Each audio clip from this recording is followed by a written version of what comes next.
바랍니다. 오늘 말씀의 제목은 믿음이 오기 전과 후라고 하는 말씀입니다. 믿음이 오기 전과 후에 우리는 어떻게 달라졌는가? 우리는 믿음이 오기 전에 어떤 사람이었고 믿음이 오고 난 이후에 우리는 어떤 신분의 사람이 되었는가에 관한 말씀 함께 나누기를 원합니다. 오늘 본문이 담고 있는 책은 갈라디아서입니다. 갈라디아서. 이 갈라디아서는 매우 중요합니다. 왜냐하면 바울 신학을 알 수 있는 가장 중요한 그러한 신학적인 담론을 많이 담고 있기 때문인데, 그 가운데 특별히 우리가 굉장히 첨예하게 이해관계를 가지고 있다고 볼 수 있는 이 믿음과 율법, 복음과 율법이라고 하는 것, 그것에 관해서 차별성을 신학적으로 잘 설명해 주고 있어요. 그래서 이 갈라디아서를 여러분들이 좀 주의 깊게 읽고 그리고 공부할 필요가 있다, 그런 생각을 갖게 됩니다. 오늘 바울은 이 갈라디아서에서 믿음이 오기 전과 믿음이 온 이후의 삶을 뚜렷하게 우리에게 규정해 주고 있다는 거예요. 참으로 재미있는 거죠, 설정 자체가. 그러면 우리가 생각할 때 믿음과 율법은 어떤 차이가 있는가, 이런 의문이 생길 수 있단 말이죠. 물론 지금은 우리가 율법 시대를 훨씬 벗어났기 때문에 그렇지만 성경의 배경으로 가보면 그 시대는 이것이 상당한 갈등이었고 그리고 고민이었고 교회의 다툼거리였다는 거예요. 그러니까 초대교회는요, 우리가 이제 오늘날과 같이 이렇게 자본주의가 돼서 여러 가지 재정적인 문제 이런 것 가지고 다툼은 많지 않았어요. 거기 초대교회는 거의 신학적인 문제들이었죠. 그렇기 때문에 훨씬 다툼의 어떤 질이나 이런 것들이 달랐다, 이렇게 이제 볼 수가 있어요. 우리가 교회 안에서 그런 거 가지고 다투는 현대인들은 많이 없고, 물론 요즘 우리가 거대 담론으로 가지고 있는 여러 가지 교회 현실적인 문제들이 있기는 합니다만, 아무튼 중요한 것은 우리가 원론적으로 복음적으로 갔을 때 복음과 율법, 믿음과 율법은 어떤 차이점을 갖고 있는가에 대해서 우리가 좀 잘 이해를 해야 합니다. 우리도 기독교 역사가 지금 우리 개신교가 140년 정도 됐거든요. 그러니까 아펜젤러 언더우드가 우리나라에 복음을 전해주고, 그리고 교회가 140년. 그러면 여러분들 생각할 때 100년이 넘으니까 훨씬 굉장히 오래됐구나 이렇게 여길지 모르지만, 기독교 2000년 역사 속에 140년은 그냥 조족지혈이에요. 아무것도 아닌 거죠.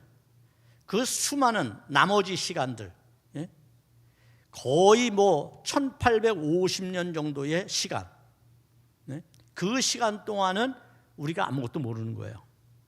어떻게 기독교인들이 신앙생활을 했고, 어떻게 교회가 오늘날까지 이어져 왔고 발전해 왔고, 이런 모든 것들을 우리가 면밀하게 알려면 성경을 깊이 우리가 이해하지 못하면 어려운 것이죠.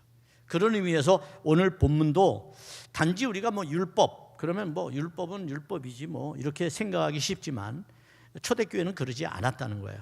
그런 걸 여러분들이 좀 마음으로 생각하면서 본문을 이해했으면 좋겠습니다. 바울은 본문이 기록되기 전에 15절부터 22절에서 선제적인 대응을 해요. 어떤 선제적인 대응이냐 하면, 믿음에 대한 우월성, 믿음에 대한 것을 지식을 가르치기 전에 혹 잘못 이해하면 어떤 사람들은 이제 그러면 율법은 무용론, 율법 무용론이라고 그래서 율법은 무익한 거구나, 율법은 지키지 않아도 되는 거구나라고 하는 극단적인 생각을 가질 수밖에 없단 말이죠. 그래서 바울은 하나님의 구속사를 아브라함부터 예수 그리스도까지를 쭉 연결해서 이해를 합니다. 여러분, 역사를 볼 때 역사를 통전적으로 봐야지, 역사를 드라마 보듯이 1편, 2편, 3편 나눠서 볼 수는 없잖아요. 그렇게 역사를 보면 역사를 왜곡시키는 거거든요. 우리가 과거 고대 시대부터 중세, 그다음에 근대, 현대 이렇게 오면서 쭉 우리가 역사를 여러분들이 짚어보면 그 역사의 전환기에는 각각 우리가 배운 역사의 단절이 굉장히 많아요. 그리고 왜곡된 역사가 많아요. 왜 그러냐 하면 집권자들에 의해서 자기에게 불리한 것은 가르치지 않거든요, 역사에서. 원래 이 세상이 그런 거예요. 이 세상이 자기가 집권했을 때 불리한 것에 대해서는 안 가르쳐요. 그렇기 때문에 그런 것들에 대한 오해와 미화가 때때로 역사를 왜곡시킨 우리의 근현대사를 가지고 있는 게 사실이에요. 그래서 여러분이 알고 있는 근현대사가 정확하다 이렇게 말할 수 있는 사람은 아마 아무도 없지 않을까 하는 생각을 갖게 되는 거죠. 따라서 우리가 어떠한 한 시점을 극단적으로 양비론이나 극단적으로 흑백 논리에 빠져서 생각하는 것은 잘못되었다. 그래서 바울은 그것을 염려하기 때문에 복음에 대한 설명을 하기 전에 복음이 있기 전 아브라함 때부터 예수 그리스도 때까지가 굉장히 중요한 연결점을 가지고 있다고 생각을 해요. 그러나 문제는 어디 있느냐 하면 거기에 얽매여 있어서는 안 된다는 거예요.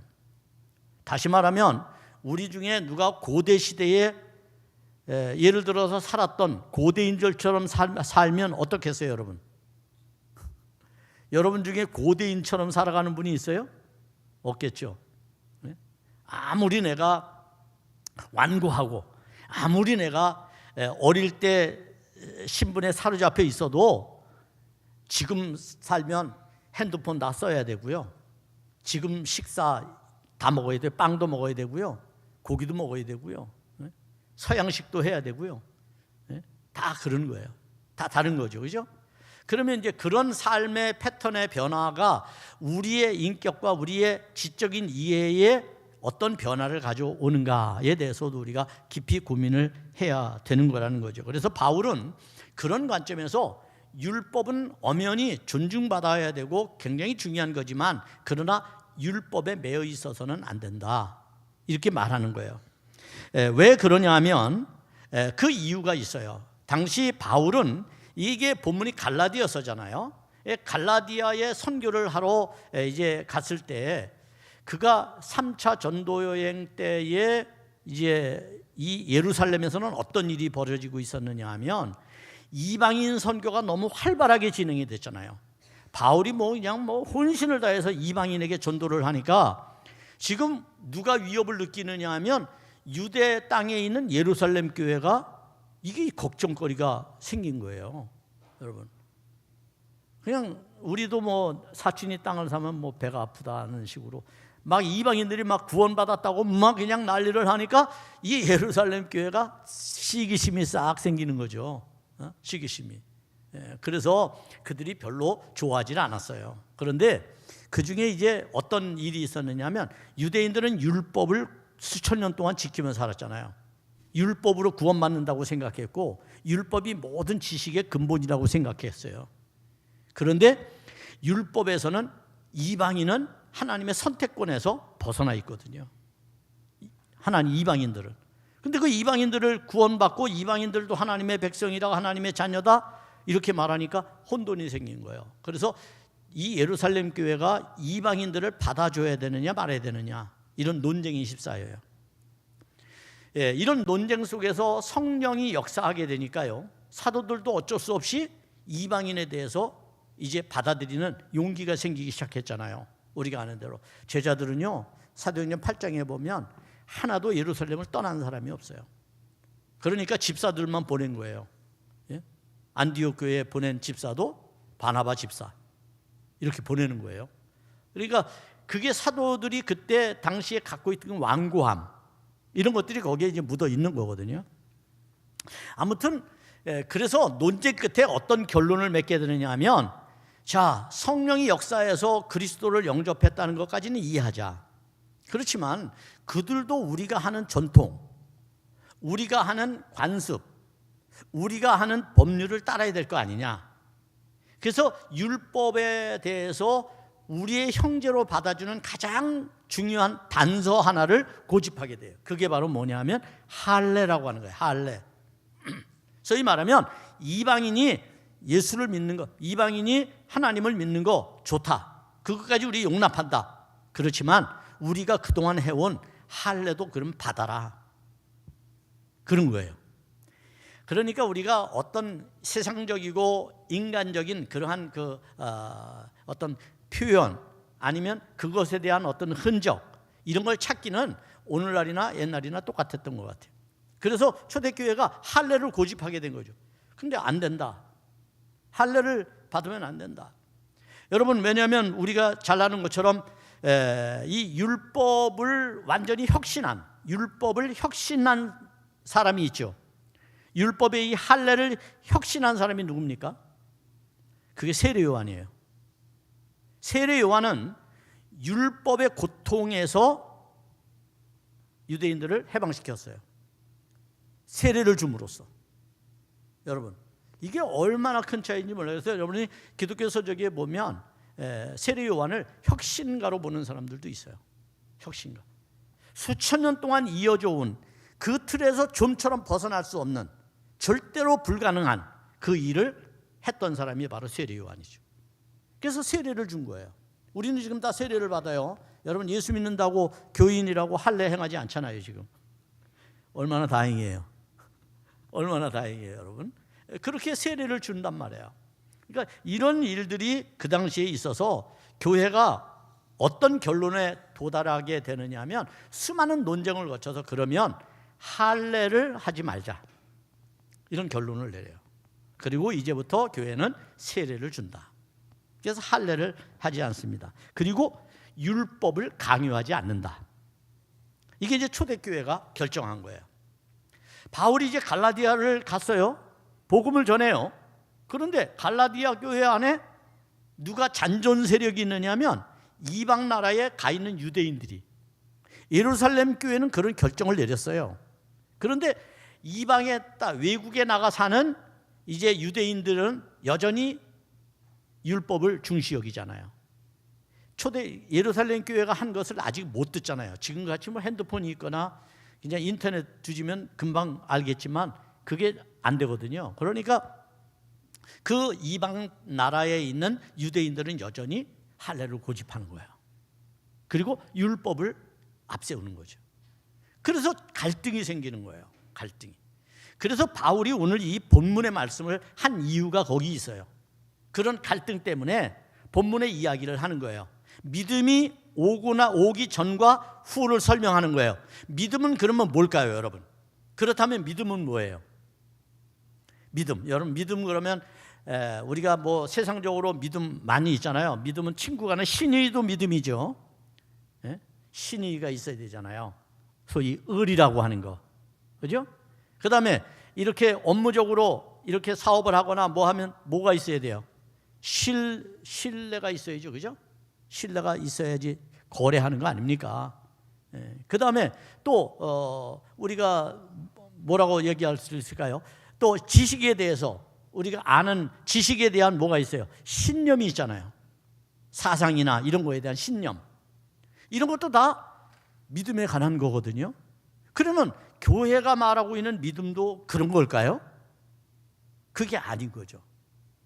복음은 오늘 여기 본문에 아주 알쏭달쏭한 말을 하는 거예요. 믿음이 왔다 그랬잖아요. 믿음이 왔다. 그러면 이것은 어떤 의미에서 보면 굉장히 인격적으로 설명하는 거거든요. 유기체적으로. 왔다 그러니까 동사적인 개념으로 우리가 이해를 하면, 그러면 믿음이 왔다는 것은 누가 왔다는 걸까요? 믿음의 핵심인, 믿음의 가치인 예수 그리스도가 왔다는 거예요. 그러니까 믿음은 뭐냐? 복음이에요. 믿음이 단지 누구를 이렇게 의지하고 의탁하는 수준이 아니라 지정의 우리의 모든 인격이 그것과 완전히 결합된 상태. 그러니까 우리의 믿음, 우리가 믿음으로 구원받는다고 그러잖아요. 율법은 무엇인가 지키고 그 법을 따르는으로써 정당성을 보장받지만 우리의 믿음이라고 하는 것은 보이지 않아요. 그러면 뭘로 알 수 있느냐? 예수 그리스도가 내 마음에 들어오셨는가? 여러분이 예수를 영접했는가? 여기에 따라 달라진다는 거예요. 그러니까 예수님과 여러분이 완전히 결합된 상태, 하나가 된 상태, 그분을 완전히 의존하고 그분과 뗄래야 뗄 수 없는 관계성으로 여러분들이 발전할 때, 그것을 믿음이라 이렇게 본다면, 그러면 예수 그리스도가 오기 전과 후가 어떻게 달라졌느냐? 이렇게 이제 이해를 하면 쉽겠죠. 그죠? 믿음이 오기 전과 믿음이 오고 난 이름은 너무 추상적이잖아요. 그런데 믿음이라는 것을 의인화시켜서 예수 그리스도라고 본다면 그분이 하신 말씀이고 복음이라고 생각한다면 우리가 좀 더 이해가 쉽다. 소위 말하면 율법으로 사는 것이 아니라 이제 복음으로 사는 존재가 되었잖아요, 우리가. 그런 관계 속에서 지금 이 말씀을 설명하고 있는 겁니다. 그러면 믿음이 오기 전 우리는 어떤 상태였어요? 24절을 보겠습니다. 여기 이렇게 말씀합니다. 24절에서 믿음이 오기 전에 이같이 율법이 우리를 그리스도께로 인도하는 초등교사가 되어 우리로 하여금 믿음으로 말미암아 의롭다함을 얻게 하려 함이라 라고 말씀했어요. 소위 말하면 그러면 율법은 뭐냐? 율법은 어떤 역할을 하는 거냐? 초등교사의 역할을 한다는 거예요. 이것은 어떤 하위, 상위를 구분하는 게 아니고요. 이것은 역할을 구분하는 역할. 여러분이 잘 이해해야 돼요. 초등학교 선생님을 절대 무시하는 사람은요, 이 사람은 큰일 날 사람들이에요, 여러분. 그러니까 아이가 어리면 어릴수록 그들을 지도하는 선생님을 더 높여야 돼요. 대학교 교수보다 더 존경을 받아야 될 사람이 누구냐? 유치원 선생님, 초등학교 선생님. 아멘 좀 하세요. 예. 자기도 대학 나왔다고 말이죠. 부모들이 요새 얼마나 그냥 교만한지 몰라. 예? 세상에 배우는 게 아무것도 없어. 이런 거에 대한 질서가 무너지면 사회가 공공성을 유지하기가 어려워요. 굉장히 중요해요, 여러분. 여러분 솔직히 말하면 여러분 지금 일반 상식적으로 살아가는 모든 삶의 판단은요, 언제 배운 건지 아세요? 초등학교 때 다 배운 거예요. 중학교 올라가면은요, 점수 맞는데 혈안이 돼 있지 상식 안 배워요. 고등학교 올라가면요, 체육 시간도 없애버리고요, 음악 시간도 없애버려요. 국영수 집중하느라고. 그게 뭐예요? 그건 교육이 아니에요, 여러분. 그렇기 때문에 초등교육이 굉장히 중요한 거예요. 그때 배운 사람들이 그때 지식 가지고 그때 상식 가지고 살아가는 거예요. 이웃을 어떻게 대하고 친구를 어떻게 대하고. 여러분, 예를 들어서 유치원 때 선생님이 야, 횡단보도 건너갈 때는 손 들고 건너가라.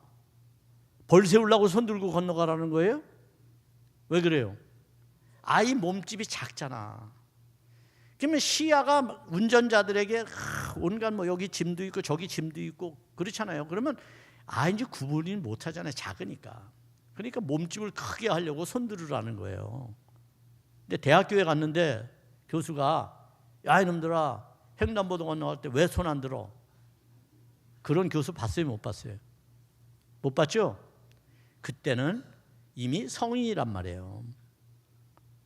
그러니까 초등학교, 유치원 때 배운 걸 가지고 우리는 사는 거예요. 근데 오늘 우리 사회를 보세요, 여러분. 예? 석사를 받고 박사를 받고 이런 사람들이 하는 행위를 보세요. 유치원마저도 못하잖아요. 상식이 없잖아요. 다 아는 얘기도 모른 척 하잖아요. 뻔뻔히 거짓말 시키잖아요. 이게 제대로 된 사회라고 누가 얘기할 수 있어요?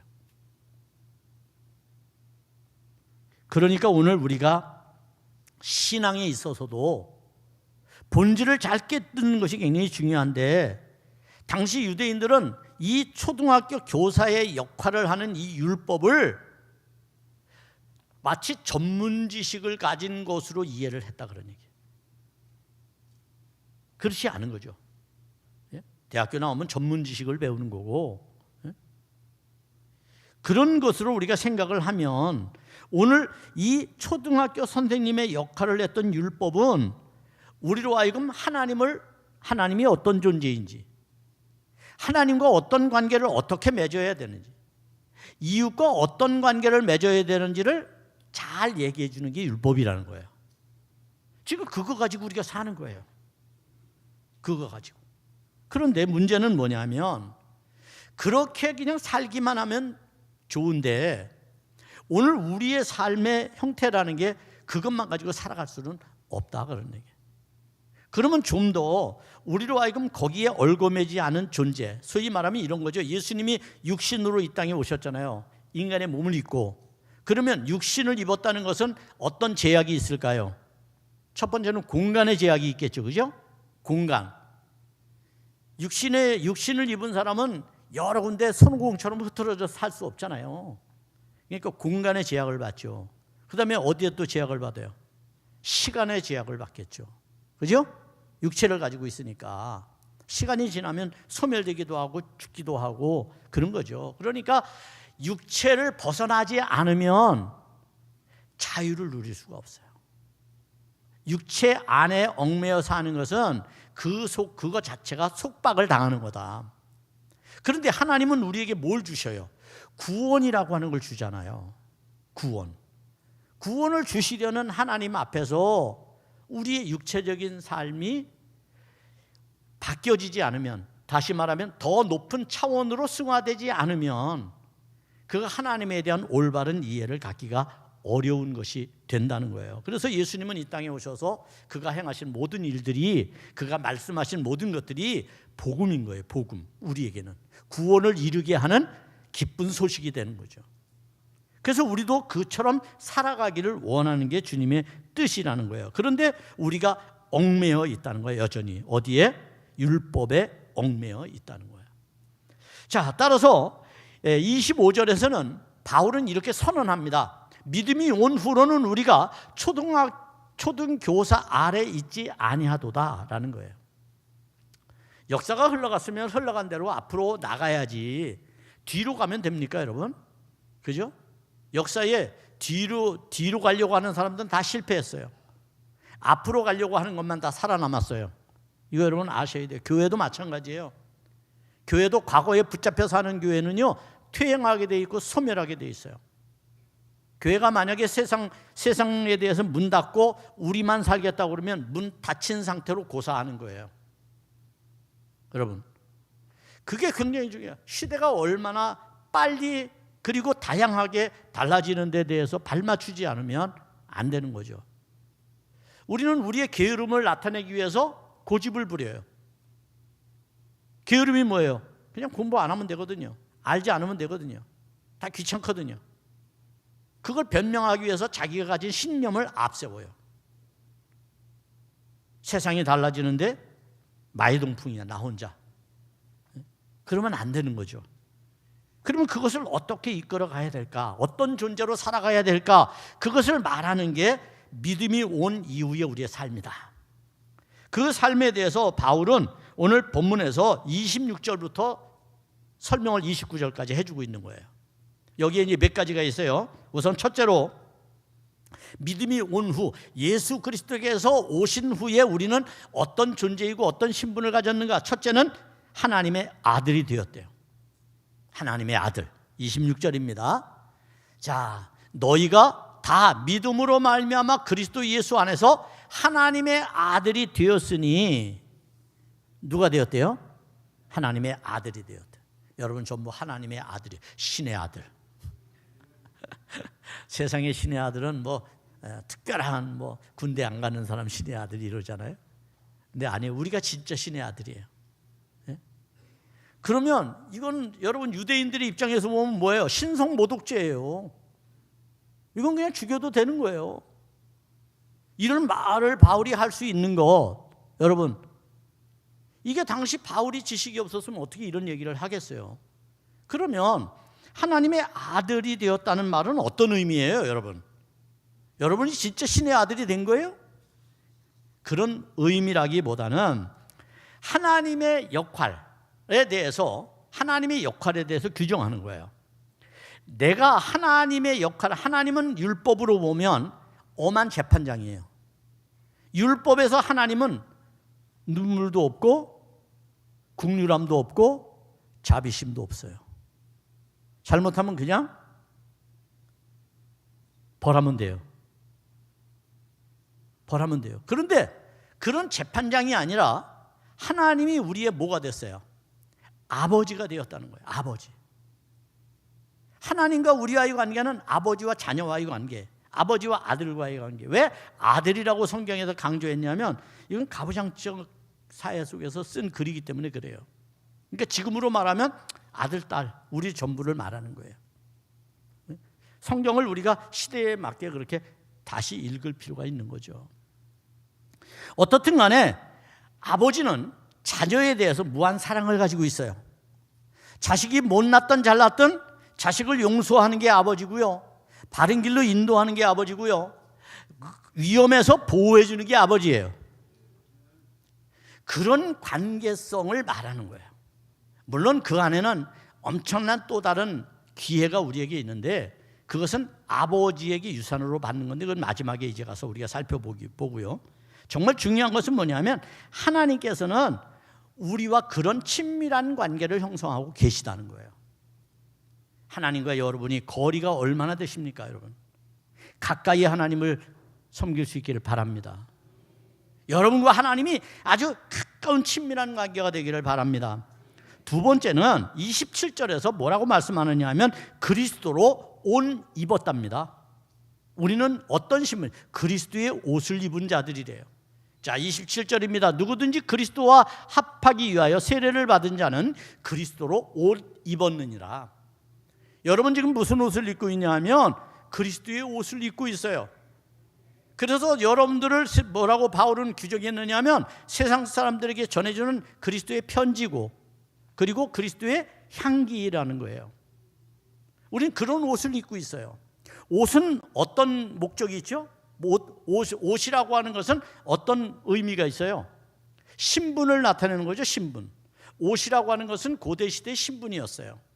그래서 신분에 따라서 옷 입는 게 달랐어요.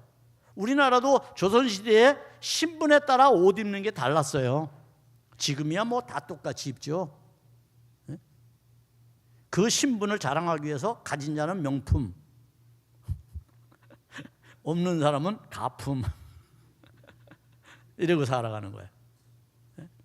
여러분 우리가 어떤 의미에서 보면 우리가 그러한 다양한 문화권 속에서 이미 우리는 다 똑같은 존재가 되었다는 거예요. 누구든. 그것은 어떤 의미를 말하느냐 하면 우리가 그리스도 안에서 그리스도와 합하여 그리스도의 옷을 입은 중생의 사람, 거룩한 존재의 사람이라는 거죠. 우리가 달라졌다는 거예요. 변화되었다는 거예요. 더 이상 우리가 어떻게 보면 아이들이 생각하는 것처럼 그렇게 물론 순수해서 좋기는 하지만 그러나 너무 제한되고 그리고 너무 어떻게 보면 좀 미비하고 어리석다고 말하기는 좀 그렇지만 그러한 존재로서의 사고방식이 아니라 좀 더 형이상학적이고 좀 더 넓어진 다양한 지식 속에서 살아가야 됨을 말해주는 거예요. 그럼으로써 우리가 내적인 세례라고 하는 것은 그런 거잖아요. 예수님이 내 안에 오셔서 내가 내 죄를 깨끗하게 씻었어요. 그 씻은 행위를 뭘로 하는 거예요? 세례, 물로 대신하는 거잖아요. 물로 깨끗하게 되었다고. 그리고 그것을 드러내는 행위, 그게 바로 세례라면 내적인 변화를 외적으로 증명하는 거예요. 그게 그리스도로 옷 입는 거예요. 그리스도로 옷 입는다는 개념은 뭐냐면 내적으로 내가 변화됐어. 내가 인격의 사람이 됐어. 그런데 이제는 그것을 행동으로 보여주는 거다. 여러분, 남들이 알 수 있도록 보여주는 거. 세 번째는 형제 자매가 되었습니다. 우리는 예수님이 오고 난 이후에 어떤 존재가 되었느냐 하면 형제가 되었어요. 야, 이거는 정말 놀라운 일이에요. 오늘날에는 아무것도 아니죠. 우리가 만약에 여러분들이 이거를 아마 고대 시대에 살고 있다고 생각을 하면은요, 이거는 불가능한 일을 가능하게 만든 겁니다. 왜냐하면 그 시대에는 노예 제도가 있었거든요. 노예 제도가 있었거든요. 종이 있었거든요. 여성이 차별을 받았거든요. 여성은 사람의 기준에 들어오지 못했어요. 그런 존재였어요. 그렇기 때문에 오늘 이런 형태로 보면 오늘 본문 28절을 보십시오. 얼마나 놀라운 변화인가. 너희는 유대인이나 헬라인이나 종이나 자유인이나 남자나 여자나 다 그리스도 예수 안에서 하나라는 거예요. 여러분, 이게 얼마나 놀라운 변화입니까? 우리는 그리스도 예수 안에서 하나가 된 형제 자매들이에요. 이것이 우리의 신분의 변화예요. 세상이 달라진 거예요. 그래서 세상이 민주주의가 된 거예요. 왕정시대에서, 봉건국가에서. 여러분, 봉건제도가 타파되고 민주주의가 됐잖아요. 그것이 바로 이런 가치관으로 이해할 수 있는 거죠. 그래서 우리의 삶의 완전한 변화, 소위 말하면 이것이 어떤 문제로까지 발전이 되느냐 하면 이것이 우리의 공동의 사회, 공동체로 발전이 돼요. 공동체. 이제 공동체 안에서 차별이 없어졌어요. 모든 사람들이. 그러므로서 하나의 관계, 우리 같으면, 우리나라 같으면 시족 사회를 이룬 거죠. 그죠? 한 마을이, 제가 살던 고향은 안시 집성촌이에요. 안시들만 살았어요. 다 형제자매예요. 거기는 형제자매 아닌 사람이 없어요. 마치 그런 것처럼 우리가 그리스도 예수로 인하여 우리의 공동체가 그렇게 되었다는 거예요. 그래서 우리의 머리는, 바울은 뭐라고 말해요? 예수 그리스도라고 말하죠. 머리가. 이런 상황이 우리 안에 펼쳐진 거예요. 여러분, 이런 공동체가 되면 어떤 일들이 벌어지느냐 하면 공동 운명체가 돼요. 공동 운명체가 되면 남과 나와 너가 없어요. 공동 운명체 안에는 우리만 있어요. 우리. 그렇기 때문에 그 안에는 기적이 일어나게 되고 놀라운 역동적인 변화가 나타나요. 그 세계가. 성경에 수많은 기적들이 있죠. 특히 오병이어의 기적이 있잖아요. 오병이어의 기적의 놀라운 역사는 오늘날도 이루어지고 있어요. 여러분, 옛날에만 있는 이야기가 아니에요. 그 이야기의 본질은 보리떡 5개, 물고기 2마리라고 하는 숫자의 개념이 아니라, 물고기라고 하는 것, 보리떡이라고 하는 것을 신분에 관계없이 누구나 동일하게 먹었다는 거예요. 그게 오병이어의 기적의 속성이에요. 하나님의 나라는 차별이 없어요. 여러분, 오병이어의 기적의 들판으로 나왔던 사람 중에는요, 신분이 높은 사람, 그리고 종, 그런 사람들이 있었어요. 여자, 아이 다 있었어요. 그런데 예수님은 그들을 어떻게 해요? 50명씩, 100명씩 그 잔디밭에 마당에 앉게 해요. 둥그렇게 둘러앉게 하는 거예요. 그리고 주님이 그들에게 음식을 나눠주게 되죠. 그들 모두는 배불리 먹고도 남았다 그랬어요. 이러한 기적이 공동 운명체 속에, 공동체 속에서 이루어지는 기적이에요. 우리도 옛날에 보릿고개라고 하는 게 있었잖아요. 너무 넘기 어려웠어요. 어떻게 넘었어요? 콩 한쪽 있으면 나눠 먹으면서 넘었어요. 기적이에요. 아무나 할 수 있는 일이 아니에요. 이런 일을 하나님 나라의 모형을 이룬 것, 그게 바로 식탁의 공동체, 그게 성만찬의 가장 중요한 원리라는 거예요. 이것을 주님께서 행하신 것이죠. 그러므로서 평등한 새로운 공동체를 만들었는데 그 공동체가 바로 교회 공동체였다. 사도행전에 보면 교회 공동체 안에 네 것 내 것이 없었어요. 모두가 참여했어요. 함께 했어요. 그랬더니 3,000명, 4,000명이 늘어나도 감당할 수 있었어요. 그것이 바로 교회가 기적을 만들어내는 비결입니다. 우리가 남이라고 생각하면 안 되죠. 교회에 어려움이 있으면 함께 동참하는 것, 어떤 목적이 있으면 함께 뜻을 모으는 것, 그 일들을 통해서 하나님의 살아계심을 우리가 입증해내지 않으면 그리스도의 옷 입은 사람이 아니라는 거예요. 우리는. 마지막으로 유업을 이을 자가 되었대요. 유업을 이을 자. 29절입니다. 여기 말씀하면 너희가 그리스도의 것이면 곧 아브라함의 자손이요 약속대로 유업을 이을 자니라. 여러분, 예수님께서 삭개오에게 선언하신 거 있어요. 삭개오가 자기의 삶을 반성하잖아요. 그리고 토색한 것을 4배나 갚아주잖아요. 자기를 비울 때 예수님은 삭개오에게 아브라함의 자손이라는 신분의 회복을 주었어요. 다시 말하면 믿음의 자손이라는 거예요. 믿음의 공동체 속에 있다는 거예요. 우리가 신앙 공동체를 가지고 있어요. 여기 믿음의 공동체예요. 우리 교회 안에 믿음의 공동체가 하나님의 유업을 지금 받으려고 와 있어요. 아니, 유업을 받았어요. 교회라는 것을 통해서. 그렇다면 우리는 이 안에서 형제자매되고 하나님의 구원을 확증하는 많은 교회 생활들을 우리는 해나가고 있어요. 그 교회 생활들이 전부 구원에 관한 우리의 표현이고 확증이에요.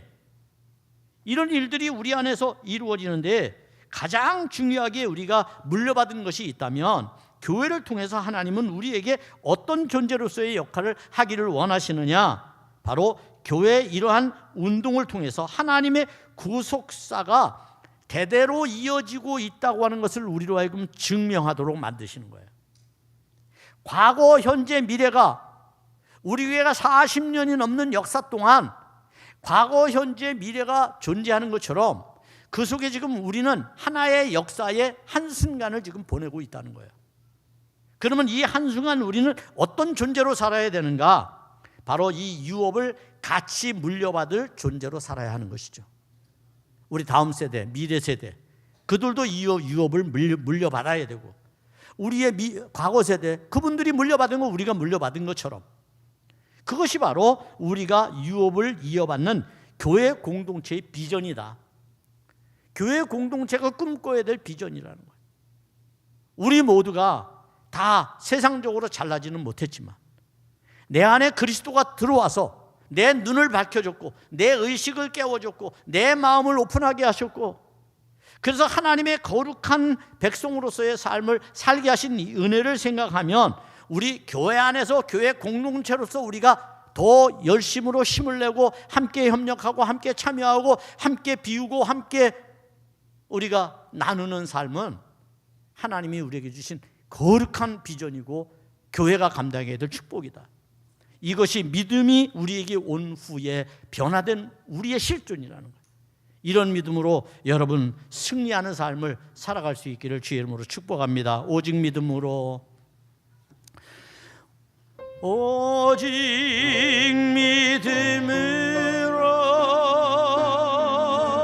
믿음으로 내가 살리라. 같이 고백합니다. 오직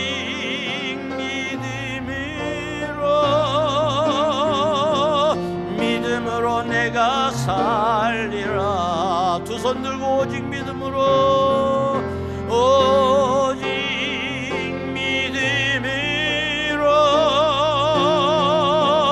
믿음으로 내가 살리라.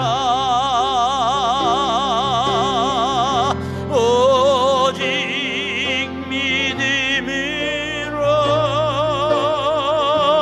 믿음으로 내가 살리라.